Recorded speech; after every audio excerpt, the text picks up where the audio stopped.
Jeffrey Epstein and Ghislaine Maxwell are monsters, criminals, liars, and in no way should they be lionized or supported. And it is an outrage that Ghislaine Maxwell has been moved to a facility where she is now more comfortable.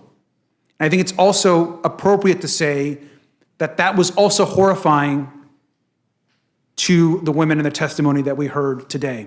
And re-traumatizing the victims because of this move is shameful and should never have happened in this country. We do not care how powerful you are, what political party you're in, how much wealth you have, or how connected you are. If you cause harm to these women and these girls, then we're coming after you, and justice should be served.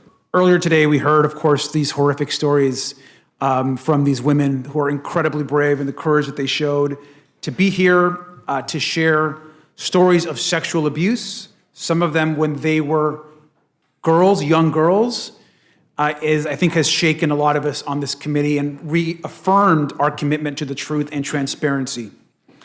Now, the Oversight Committee, particularly Democrats, are going to continue to investigate the Epstein files and bring justice to the victims of these heinous crimes. After meeting with the survivors, of course, of Epstein and Ghislaine Maxwell, we're once again reminded of the monstrous actions that they took against over 1,000 women and girls. When you harm innocent women and girls, you should be held accountable, and I'm hopeful that in a bipartisan way, this committee will do that. Now, I appreciate that, of course, close to 34,000 pages of documents have been released by the Department of Justice. That is complying with the subpoena, of course, that was put forward. But over 97% of those documents have already been released to the public. And I'm glad that we're releasing all those files to the American public. Most of it's already in the public record. What we need right now is full compliance with the subpoena. And the Attorney General, who once said that the files were on her desk, should release all the files immediately. There cannot be additional failures or additional cover-ups by this government that has already failed these victims now for decades. That cannot continue. We've got to follow the facts, we've got to get all the files out to the public, and we've got to ensure that there's justice for all of the victims and the girls. I also just want to add that Oversight Democrats have supported every single time there's been an opportunity to support transparency. We, of course, forced a vote to release and get the subpoena out. We will continue to take those actions. But any action that promotes transparency, we're going to support. If there's going to be a resolution, of course, it's going to come in front of the Congress to support additional transparency and openness in the Epstein files. We are going to support that. And any other committee that brings forward any other resolutions, we will support. But that does not somehow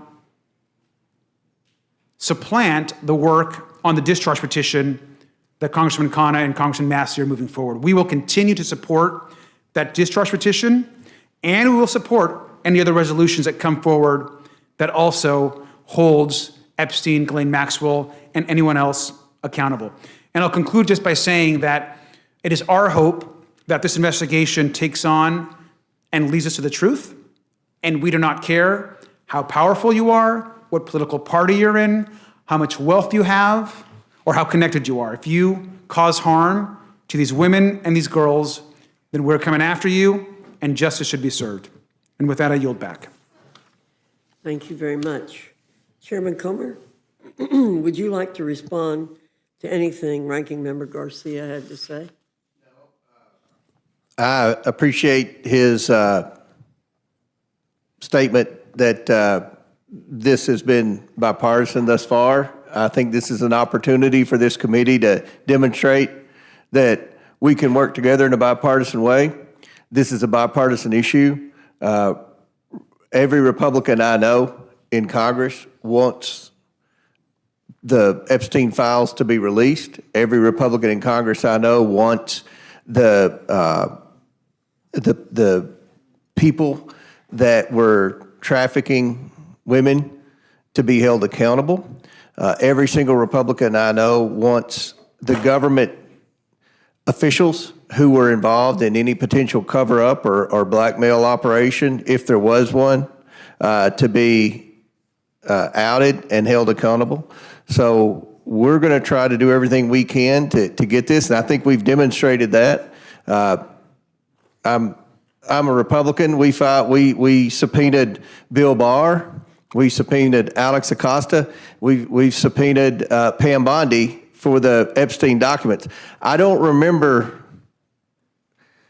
when I was in the minority, a Democrat chairman subpoenaed any Democrat officials in the administration. So we've demonstrated we don't care about political party. We don't care about what your last name is. We don't care how powerful you are. We want to know the truth, and we're doing everything we can. And I hope that the Democrats will work with us in this endeavor and not politicize it.